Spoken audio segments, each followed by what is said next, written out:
I don't really care for all-out speed. I want an experience. I want to be scared. It's a mechanical grip, violent, lightweight car that's air-cooled.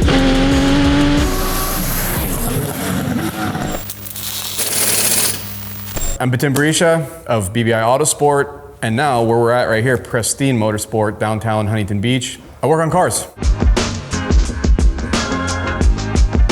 I got started working on cars as early as I can remember. I got started just with an early childhood obsession. I was, for some reason, just obsessed. My mom said when I was 2, they got me a turtle and I was just using it as a car. They had to take it away from me. Then I got into BMX dirt jumping, and I did that throughout all the way from when I was 10 till mid-20s, but I kept breaking bones. But in parallel to that, I was working on cars up in Washington State. I started at a Texaco gas station, then I worked at a Ford dealership, and I went to this place called Park Place in Washington State, and I was a lot porter there, but there was a little race team in the back. I begged this guy, Greg Fordall, and the team over there to give me a job, and so I was sweeping floors. And then they took me to a race, which got me fired from my lot porter job. So they were forced to hire me, and I never looked back since. I kind of lucked into Porsche. Here, I'll tell you actually a story. I must have been 8, my cousin was 7, we were up in Washington State, and we're playing in his front yard. And we had the posters back then, so that's the late 80s. We had the Lamborghini Countach, the 959, the F40. We had all the quintessential Porsches and all the road track magazines. And we see a dark gray 959 drive by. And this was in the late 80s. They weren't allowed here. And it turned out to be Bill Gates' gray market car that Paul Allen bought him. And we saw it, we go, no way. We ran back in, we looked at the poster, we're like, yeah, it's that. And we told our parents, and they're like, no, those cars don't exist here in the States yet. Anyways, that's where my obsession with Porsche started. And then I lucked out because that race team behind Park Place, Fordall Motorsport, only worked on Porsches. Here's the trip. The very first 911 I ever worked on with my own hands, and I was putting Coney shocks in the back of it. The first wrench I ever turned on it, I actually have that car like 20 feet from here. The whole full circle thing is pretty cool. And the first 911 race car I ever worked on was a 993 RSR, which we're sitting in front of a 993, inspired by all that. So actually, in the 959 that I saw driving by 2 years ago when I was on Monterey, some dude drove up into the parking lot right where we parked. I'm like, oh my God. I go, first, I love the car, but secondly, I go, I'm gonna tell you a quick story. And then I went through that whole story about Bill Gates, all that. He goes, this is that car. This is the car you saw when you were 8. I was like, so I'm getting goosebumps. But I was like, no shit. So he bought it somehow down the line, and that's how that worked. So this beautiful car right here, well, it's not that beautiful, she's banged up, and it's a prototype mule wrapped in a nice livery.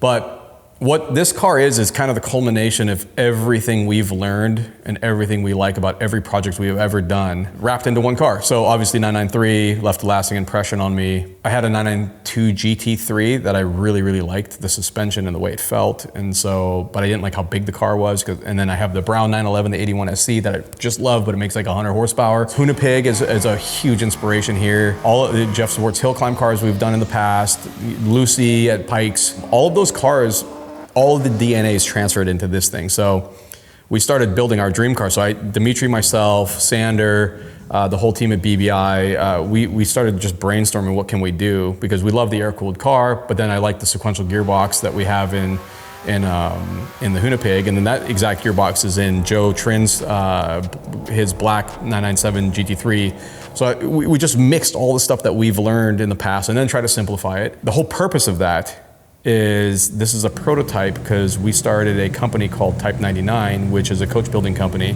that we fired up about 18 months ago.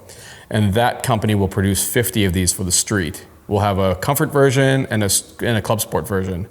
And the club sport version will have kind of be outfitted like this, but it'll look real nice. I hope nobody takes the look of this car and say, oh, this is what it's gonna be, because it'll have the fit and finish of any resto mod or any new car. You know, it's gonna be dialed, but right now this is a mechanical study of powertrain and drivetrain. So we have a shit ton of miles on this thing, on track, on street. We've crashed it, we've blown up the engine, we've re-geared it. This is probably the 3rd set of suspension through it, changed geometry and just honing this thing in, and it's an absolute beast now. So one of the hardest events that I've ever been a part of is Pikes Peak, and somebody who I think is one of the best candidates to drive an air-cooled car at Pikes Peak is Jeff Swartz. And he's been, since day one, working with us and kind of coaching me and mentoring me and Dimitri about the car. And when he drove this thing, and I'll let him quote it one day, but he did say it's probably one of the most fun 911s he's ever driven, which, I mean, kind of gassing me up and gassing Dimitri up, but it really is. I mean, it is violent. It requires focus. And I'll give you some quick stats. Right now in this trim, it makes about 840 horsepower. It weighs 2,517 pounds. It's 2.5 inches longer than a normal 911, 993. It's wider.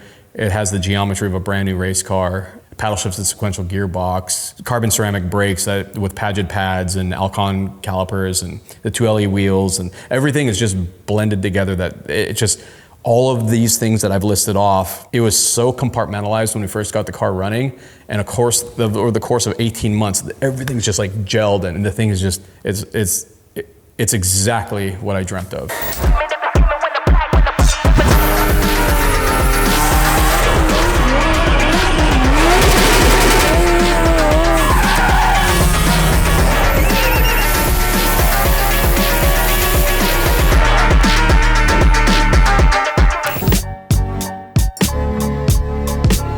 Jeff has only ever driven water-cooled Maniac machines from us, right? So we'll take a GT3 Cup car and we'll throw turbos at it and build the engine and all that stuff. And they're all been water-cooled Madsker engines. Then he drove with the Ingram family, that 935, which is just a masterpiece from Porsche. And then, you know, so the stuff that I think the last time, I think he said it was 20 years ago was the last time he drove an air-cooled car at Porsche. And he quoted that, I never thought I'd be in an air-cooled 911 at Pikes Peak ever again.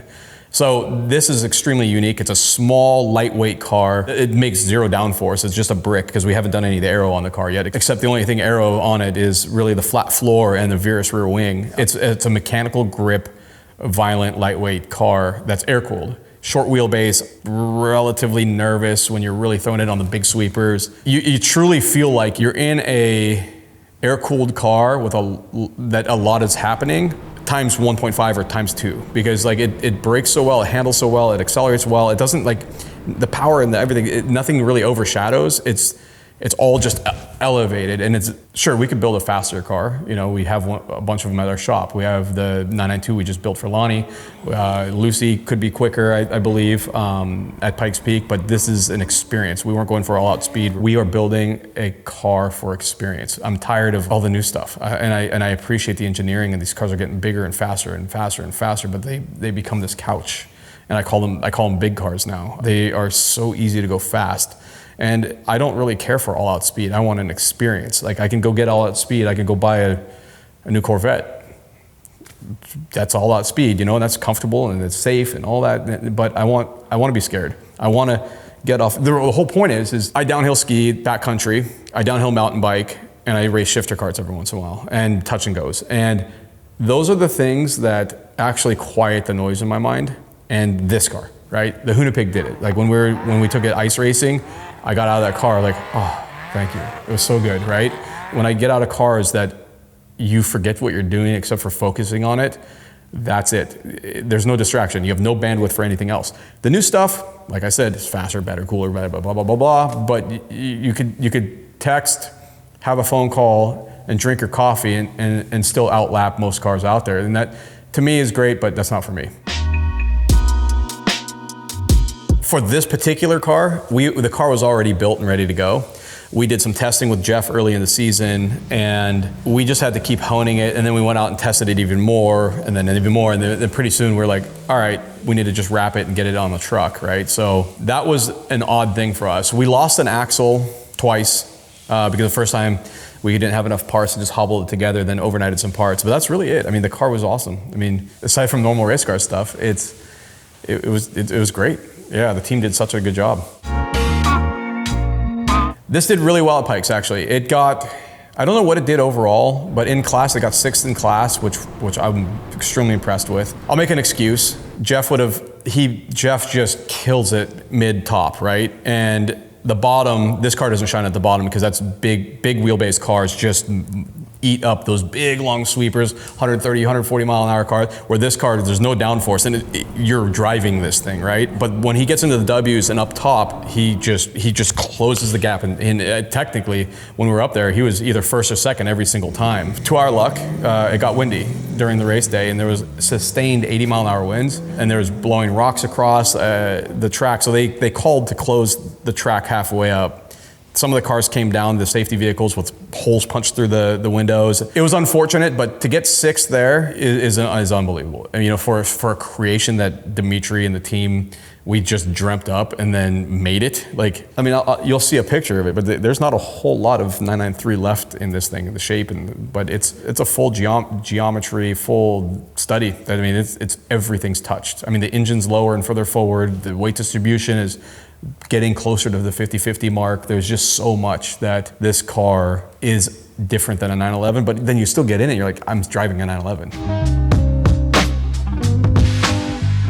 Yeah, from a design element, there isn't anything that really stands out to me that's like, oh my God, here we go. This is really just a culmination of everything we learned in the last 20 years of BBI, 19. And everything that we know and love, and everything that we don't like about everything else was shaved off. And it's so wild to take all that at the pace that we did it in, and it turns out kind of looking like what we imagined and driving way more than what we imagined. Because, you know, it's like you take big axe swings like that and you cut half the chassis out of a car and you build your own underneath it, and then you, as you can tell, the whole car is sectioned and lowered, center of gravity's dropped down, roll centers are changed, and then it works. You're like, okay, this is good. So it's exciting. Oh, that's not a badge of honor, having a track record of like swinging and only having 3 or 4 months to do something. That's something I don't know why or how, but we keep ending up there, and the team's really good at getting out of it. So I don't want to do that anymore. What I really wish we would have done prior to Pikes is had a little more testing time, a little more budget, so we have a bunch of different dampers. I think we could have gotten a lot more pace with more suspension engineering, but shoot, Jeff did a good job. He kept it on the track. I mean, it was bouncing around a lot. I think we calmed the car down a lot while we were up at the top over the bumps. But that was the thing I wish we would have done. When we showed up there, I was like, oh, we needed more time for that. More time, more budget. So at BBI, traditionally, customers are kind of segued in a few things. Some customers know exactly what they want, and then down to the part number. I actually love those. Some customers, they want to know a result. They don't know how to get there, but they want a better result. So then we can help coach through that. Some clients don't know what they want, or what they just hear what they kind of is cool, or what maybe something visual that they want, you know, which is all great. And then this particular project with Type 99 is completely different, because we are building something that we want and that we're going to sell. And basically the client gets to pick the interior and exterior color, but dynamically the car will all be our design through and through.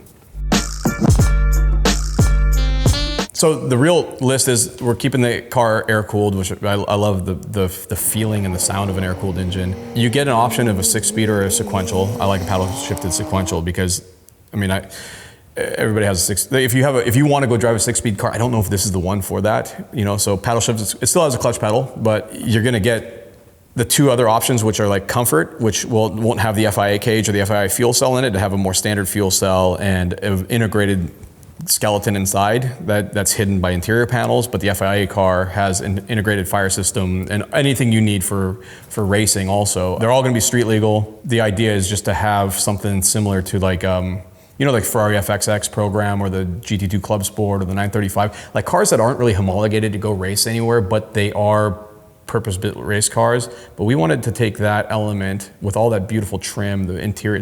This doesn't represent that. This is a mule, and then wrap it in carbon and let you drive it on the street as well. Like if you want to go do Cars and Coffee, you want to go to the canyons, you want to go on a road trip, you want to drive from here to New York because you're crazy, you will have noise canceling headphones. You know, there's stuff like that. As we unfold, those are the kind of their client requests, and it's helping us kind of form the option sheet.